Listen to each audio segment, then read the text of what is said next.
All right, let's dive right into this explainer and unpack optimal CT imaging strategies for adult patients rolling in with right lower quadrant pain. Look, if you're an emergency doc or a radiologist, you know this is one of the absolute most common yet kind of tricky presentations you deal with on the regular. Today, we're going to break down the evidence-based protocols that perfectly balance diagnostic accuracy with keeping your ED moving, all while keeping patients safe. So here's our clinical decision pathway for today. We'll start with the RLQ dilemma, then move to the ACR appropriateness criteria, tackle the great contrast debate, cover contraindications in special cases, check out the low-dose CT revolution, and wrap up with some key takeaways. Okay, section 1, the RLQ dilemma, high stakes in the ED. So, what exactly is the optimal initial imaging for adult RLQ pain? It's a high-stakes question literally on every single shift, right? We all know that clinical evaluation and lab tests alone just often aren't enough to make a definitive diagnosis. Patients, well, they don't always read the textbook. They present atypically, and there are a ton of other pathologies that can perfectly mimic acute appendicitis. Here's the really crucial point. Leveraging CT imaging drastically reduces the rate of unnecessary surgeries. Think about this. According to a meta-analysis by Krashevsky and colleagues, relying on clinical evaluation alone gives you a negative appendectomy rate hitting nearly 16.7%. But when you utilize preoperative CT, that rate drops down to 8.7% or even lower, without increasing the risk of appendiceal perforation. I mean, that is a massive win for both patient care and resource allocation. Moving right along, Section 2, ACR appropriateness criteria, the gold standard. For adults presenting with suspected appendicitis, what the ACR actually classifies as variant 1 and 2, the guidelines explicitly rate CT of the abdomen and pelvis with IV contrast as usually appropriate. This firmly establishes it as your primary go-to imaging tool. And as you can see, traditional radiography and fluoroscopy, yeah, they're generally deemed usually not appropriate for this specific clinical pathway. We can just leave those out. All right, Section 3, the great contrast debate, IV versus oral. When we compare these two head-to-head, we really have to look closely at diagnostic accuracy versus ED length of stay metrics. Look, giving oral contrast intrinsically requires waiting for bowel transit, right?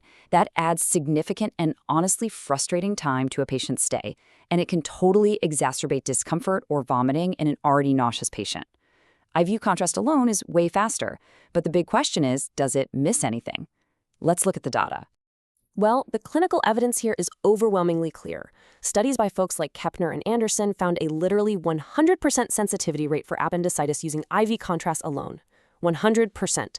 That's completely identical to the diagnostic performance of the group that received both IV and oral contrast. You are absolutely not sacrificing any diagnostic accuracy by dropping the oral contrast for standard suspected appendicitis cases. And honestly, this right here brilliantly illustrates the workflow benefit. Kepner's research showed that patients with negative scans who received IV contrast alone were discharged nearly 2 whole hours faster than those who had to sit around waiting to drink oral contrast. In a busy ED, saving 2 hours per patient, that's an absolute game changer for throughput and freeing up beds. This really grounds our clinical data in actual radiological reality. As this axial contrast-enhanced CT scan demonstrates, IV contrast alone gives you excellent global anatomic evaluation. You get the mural enhancement and the visualization of periappendiceal fat stranding that you actually need to confidently rule out or confirm appendicitis. Adding oral contrast is just unnecessary for visualizing these acute inflammatory changes. Let's move to Section 4, contraindications and special cases. Now, of course, medicine is never one size fits all. According to institutional guidelines like those from the Geisel School of Medicine, there are still specific scenarios where you absolutely should consider oral contrast. If you suspect a bowel leak, an abscess, or a fistula, you definitely need that oral contrast. Same goes for patients who are less than 3 to 4 weeks post-op, pretty much regardless of the surgery type. Oh, and for pediatric patients or patients with a very low BMI who just lack sufficient intra-abdominal fat to provide natural contrast, oral contrast is still a really valuable tool for distinguishing bowel loops. We also have to talk about pregnant patients, which the ACR designates as variant 3. For this specific population, ultrasound or MRI of the abdomen and pelvis without IV contrast are rated as usually appropriate. The main goal here is strictly avoiding fetal radiation exposure. CT, whether it's with or without contrast, is downgraded to may be appropriate and really should only be reserved as a secondary option when MRI is totally unavailable and the ultrasound is inconclusive. Okay, Section 5, the low-dose CT revolution. Speaking of radiation, extensive epidemiological studies have raised some really serious concerns about the carcinogenic nature of conventional CT radiation. Studies coming out of the UK and Australia show that cumulative organ doses can significantly increase cancer risks. This is highly relevant because the vast majority of patients rolling in with suspected acute appendicitis are adolescents and young adults who have long life expectancies ahead of them. This data is absolutely vital when you're doing shared decision-making and getting informed consent from young patients, or their parents, regarding radiation risks. We really have a duty here to minimize their lifetime radiation burden. So, when we compare standard multi-purpose abdominal CT doses, which typically hover around 7 to 13 millisieverts, to low-dose CT, the dose reduction is just massive. We are talking about dropping the exposure all the way down to approximately 2 millisieverts.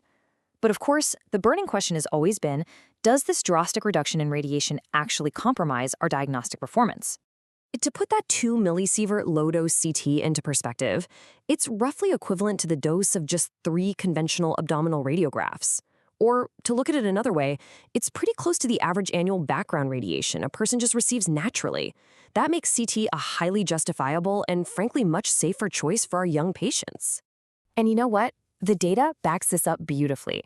A large multi-center pragmatic trial in Korea, looking at over 3,000 adolescents and young adults, proved that a 2 millisievert CT protocol is entirely non-inferior to conventional doses. It yields statistically comparable outcomes for both negative appendectomy rates and appendiceal perforation rates. Basically, the diagnostic integrity remains totally intact while you're actively protecting the patient. It's a win-win. Finally, Section 6, key takeaways. Let's distill all of this down into some rapid-fire takeaways for your next shift. First, prioritize CT with IV contrast alone for your standard adult RLQ pain cases. Second, skip the routine oral contrast. You're going to save hours of ED time without sacrificing a single drop of accuracy. Third, make sure you only reserve oral contrast for those specific exceptions we talked about, like low BMI, post-op, or suspected leaks. Fourth, pivot immediately to ultrasound or MRI for pregnant patients. And lastly, really champion the implementation of 2 millisievert low-dose CT protocols in your department to protect your younger demographic. I'll leave you with this provocative thought today. Based on the overwhelming evidence we just explored, take a really hard look at your current practice. Is your ED still delaying discharges with routine oral contrast? Are you over-radiating with conventional dose CTs? Maybe it's time to update your own department's appendicitis imaging protocols. Thanks for joining me on this explainer. Until next time, stay curious and keep optimizing your practice.